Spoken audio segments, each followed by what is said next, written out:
Hi all, it's Adam here from Metro Hobbies. I thought I'd do something a little different today. Rather than go into a review or talk about products we have on the shelf, I thought I'd do this beginning of a series of how to get into Gunpla. So I have a lot of people come into the store down here at Box Hill and ask me, where do I begin? What's the best grade to start with? What tools am I going to need? Etc, etc. So I thought I'd give a brief overview of the history of Gundam and Gunpla in general, and you know, what's the best sort of way to get into it. So let's get started.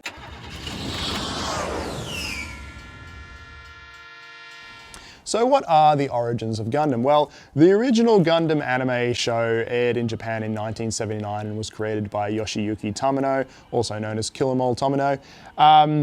It was not well received. It had its runtime cut. Episodes were just sort of cut away from what they really should have been. It wasn't until 1980 that it actually began to really take off because of the introduction of the model kits known as Gunpla.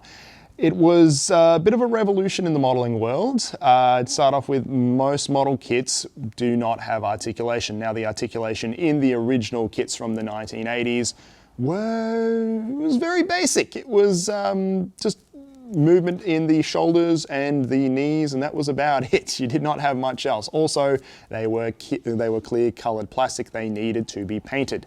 So it was a very far cry from the amazing kits that we have these days. But of course, everything needs to start somewhere. So it wasn't until about the 1990s that things started to really get standardized with the introduction of high grade. It was a time when they started injecting color into the plastic, making it a lot more user-friendly. Also, increase of articulation, polycaps and the like, really changed the game up and made them a lot more broader in appeal. 1995, we of course had Master Grade. That was a big step up. And then from Master Grade in 1998, we got Perfect Grade. Every series has had its own sort of mascot Gundam set to go with it. Essentially, every time they bring out a new series, they will be bringing out a new kit to go with it and a new series of kits. And they always try something different, something unique. And that has been going on for the last 41 years, 42 years. It's been a very long time, and we are still going strong. So from the original series, we had sequel Zeta and then Double Zeta, Shah's Counterattack, best movie of all time.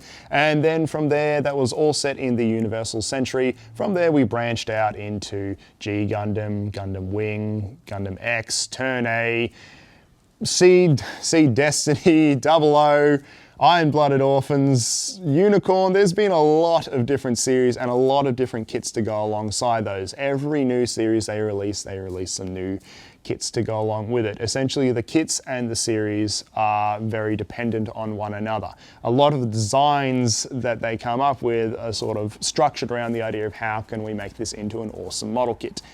So yes, Gundam has been running for a long time, guys, almost 42 years now. When I first got into this, it was very hard to get your hands on the kits and watch the show. Now you can pretty much binge the show on Netflix, which is fantastic. And of course, we have a very wide selection of the model kits down here at Metro Hobbies and on our online store. So if you do feel like taking the plunge, getting involved in it, and it is a very fun hobby, take it from someone who does it for, well, pretty much a living, come on down, say g'day, check out what we've got. We're always happy to run you through and give you the best advice we can to help you get your hobby. Metro Hobbies, guys, subscribe, like, favorite, all that fun stuff. Take it easy, and we'll catch you next time.